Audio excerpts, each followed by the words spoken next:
നമസ്കാരം, കൊട്ടാരക്കര മീഡിയയിലേക്ക് സ്വാഗതം. രാഹുൽ ഗാന്ധിക്കെതിരായ അധിക്ഷേപ പരാമർശത്തിൽ നിലമ്പൂർ നിയോജക മണ്ഡലം MLA-യും LDF നേതാവുമായ PV അൻവറിനെതിരെ പോലീസ് കേസെടുത്തു. നാട്ടുകൽ പോലീസാണ് PV അൻവർ MLA-ക്കെതിരെ കേസെടുത്തത്. മണ്ണാർക്കാട് കോടതിയുടെ നിർദ്ദേശപ്രകാരമാണ് FIR രജിസ്റ്റർ ചെയ്തത്. നേരത്തെ അന്വേഷണം നടത്തി കേസെടുക്കാൻ നാട്ടുകൽ SHOയ്ക്ക് കോടതി നിർദ്ദേശം നൽകിയിരുന്നു.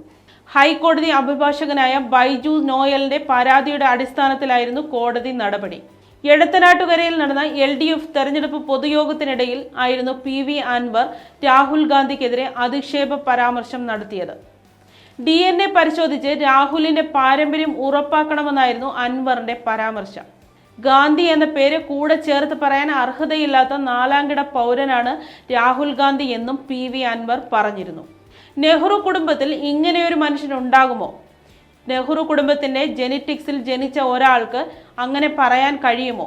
എനിക്ക് ആ കാര്യത്തിൽ നല്ല സംശയമുണ്ട്. രാഹുൽ ഗാന്ധിയുടെ DNA പരിശോധിക്കണമെന്ന അഭിപ്രായക്കാരനാണ് ഞാൻ എന്നുമായിരുന്നു അൻവറിന്റെ പ്രതികരണം.